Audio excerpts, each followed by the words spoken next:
15th April 2014, building up the petrol pipe straps, just putting some cushioning on the inside of the strap so it doesn't scratch the tank.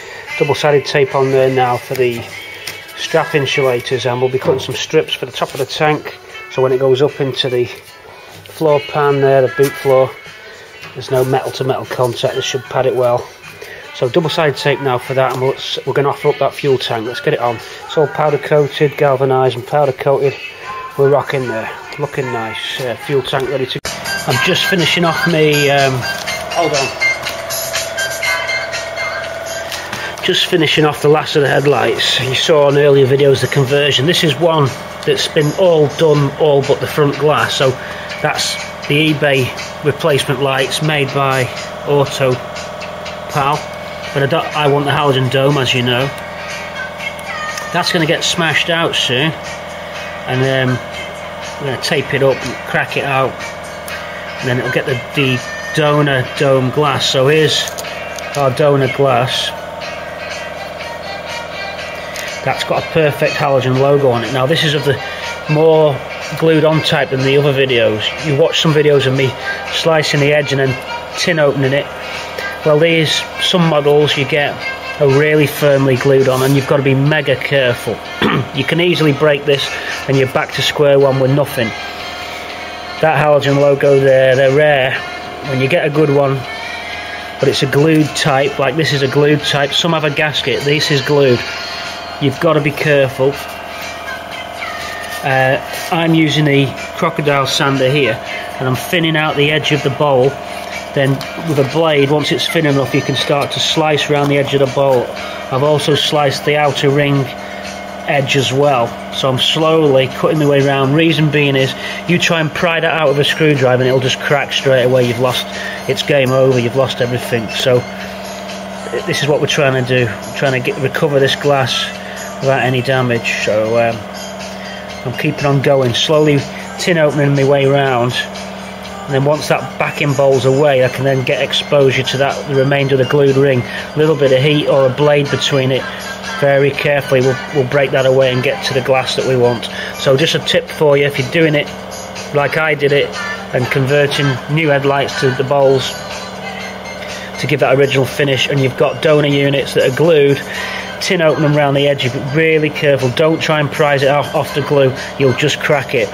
It mustn't be prized, it's got to come off of its own accord. Just take your time, take an hour to slowly open it up and just tease it all the time. Just investigate slowly, just have a look and see and watch it open up. Do not put any leverage on that, it'll crack. Okay, I'll let you know in a minute how we get on. Right, I've just got it down, bowls off, and now I've got the blade in between the glass and the remainder of the bowl, slowly drawing it round. But I mean, take your time if you're doing this. I don't know, a lot of people might think I'm not going to bother with this idea, but I'm so deep in now, I've got to carry on with it because I've done 3 lights. This is the hardest one because all the other 3 I did were just gasket ones, so just tin open. This dome is well glued, well attached, so I'm finishing off with a blade now, just getting that off. But just let the blade go itself, don't put any heavy pressure on, just in you go. Change your blade if you have to. This is a bit blunt now, so I'm swapping blades. Okay, better with a shot. I just got these disposable ones, I just switched to a sharper blade and it helps. It's separated now, that the remainder of the bowl. Now we've got a bead of the glue there, you can see, leaving clean glass, so I'm going to start peeling that bead up now, slowly. See, and then we're done, we've got it salvaged. So I'll just carry on and peel the rest of that out, and that'll give us the glass to go on the front of that one. Don't forget you've got an arrow there. That arrow is your alignment. There's an arrow on this one, so I've marked the back of the bowl to match the arrow there, because that's to do with your lugs when you put it in the backing plates. It's left hand 1, left hand 2, right hand 1 and right hand 2, they're all handed, and these lugs fit in those backing cowls. You've got to get that right. Okay, let me leave you with this. I'll get the rest of this cleaned up. This definitely goes against instinct. Oh, by the way, look what happens if you're not careful with your knife. There's my bandage. Well, it was only a small, just got the end of the, just like pin pricked it. It's a pin prick hole. Anyway, we're looking pretty dodgy. I'm hating this job now. Right, goes against, right, this goes against intuition, doesn't it? I've taped up the donor bowl. I say donor bowl, the new bowl. Got to get the glass off the new bowl, get the old glass onto the new bowl, blah blah blah, upside down and hit it with a hammer when you got gaffer tape on the front. Goes against our instincts, doesn't it? I'm breaking something that's working, which to me is wrong. It just doesn't sit right in my mind, but it has to be done. To break something that works is just against the grain, but I'm converting a light unit. I don't like doing this, but this is how it's done. Here we go. Tank ready to go on. There's your buffer pads there now, so we'll offer that up and bolt the tank in. So tank going on next. We just painted the top cap where it wasn't powder coated. That's got Pour 15 on the top there for a nice tough finish. Tank going okay on the tank. There's our nice new filler cap and key. That's one people are getting out on these key rings soon. We'll be fitting that in a sec. We'll just clean the filler cap up. Just wants a little. It just wants a little. Alright, on with that tank, not a problem, just stick it on your chest, offer it up. These powder coated straps with the foam backing pads on, just to make a nice cushion fit underneath the tank, and then your re-galvanised hook bolts there. Using a lock-in bolt on this, a new nylock bolt on this one. We don't want it vibrating loose. A galvanised washer at the back. So just drawing it up now. That's your fuel tank going on. Sender's just off there. There's our fuel pipe coming in to pick up. Okay, so we're there. And then we've got the fuel pipe running all the way along the chassis leg. Just doing him evenly, tightening up as you would. There's the filler cap there, ready with his new key. So it's going to look smart in a minute when we just polish up that filler cap. And then close this job off and ready. We'll get some flexi hose on there ready to hook up to that. We've got some original pipe clips on the way to us as well. I'm just going to check the angle of that it's right, and I don't have to twist it anymore. I'm sure if I twist this anymore it pops out, so it must be there. That's the sort of high tension point twist and it feels tight at that spot, so we'll check that. I know the float's level when that was around 10 o'clock, so relative to this, so 10 o'clock's about there. The manual shows it about that angle too. So foam padded there, there's foam pads on top too to cushion it against the floor base. It's feeling solid already, so let me just tighten that up now and then we'll cut to the filler cap. So there we are with the powder coated fuel tank and the powder coated fuel tank straps. A zinc galvanised top face of the original fuel sender. Couldn't get a new one, but this one's alright. There's some pitting on the edges there. I'm not going to worry about that too much. And as I say, that fuel pipe's been cleaned up. That's the original fuel pipe as well. I've had that in some terps and then just got the old under seal off it. Okay, so we're running across to the front. That gets us fuel to the front. I would like to test the tank. I'd like to fill it with fuel. I'd like to test this gasket. It just felt a little too easy to go on that. It is tight now. Well, I still would like to test the tank. I don't want any horrible surprises when I come to get the car nearly started and then this has failed. Anyway, nip them up now and we'll switch to the filler cap. See you in a sec.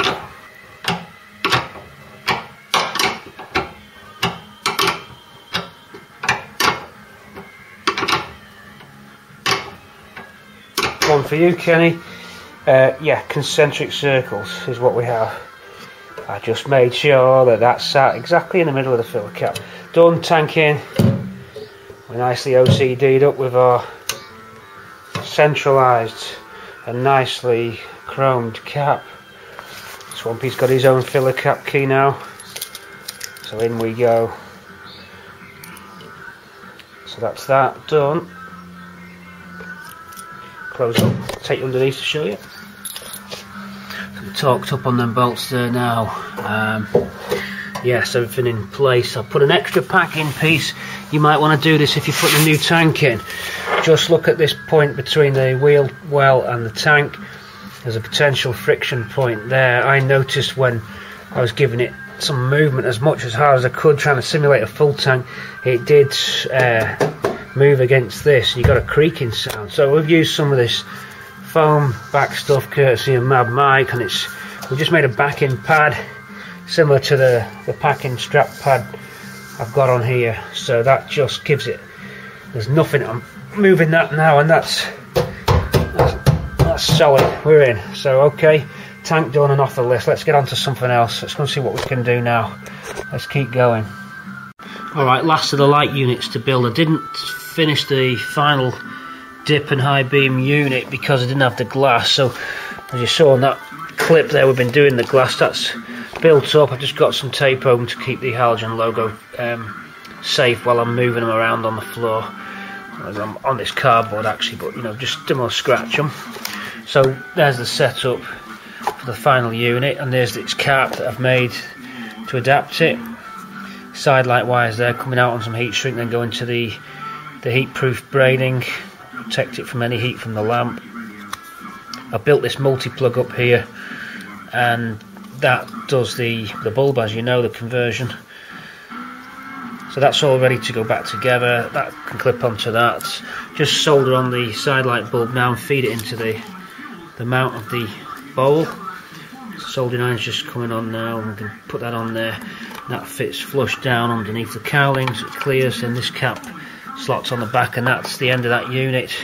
It can go into the car, so that's both pairs done. We've already got one in the car already, so that's nearly done for that one. Then we've got the headlights in, tanks in as you just saw, so we'll keep on moving.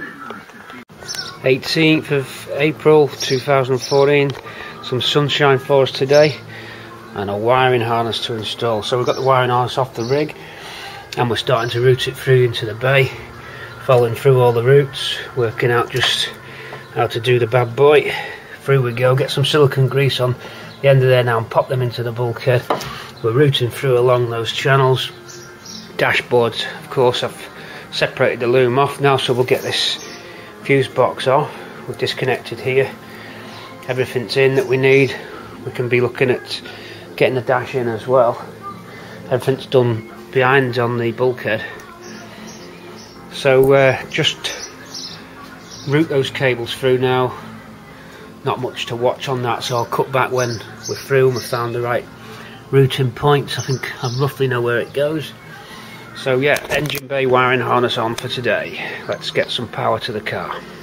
Loom is going in well, everybody. All looking nice and neat. We're finding the right places to put everything. You might remember that headlamp high beam relay conversion I did. It's got a nice mount bracket on it now. Very neat touch. Just fitting in on the inside of the panel there, clipping over, holds the relay. You've got your fuse at the top. There's that plug. We've even got a nice wire harness plug in to hold that loom that I built. So that all looks factory. Really neat job there on the lights. It's very tidy. Just pan you back so you can see that conversion. So you got the complete conversion done now. Quite proud of that. All follows through nice. There's that, as I said, the high beam, the quad high beam relay. Say it's non-Ford, but it looks like it is Ford, so that's what the plan was. So following along, away we go. Up there, just that fuse box now to hook in into our bulkhead there. Along, picking up, not sure that wire is yet, I'll check that out. Across to the heater, around, and we've got a battery cable to clean up. This side for the headlights. Got your horn, twin air horns set up here. Power feeding through from the side there, along that bottom panel. So we're in. We'll clean some of that wax oil up, by the way, if you're wondering about it. It's just a last minute job to just get the splashes of wax oil off the bay.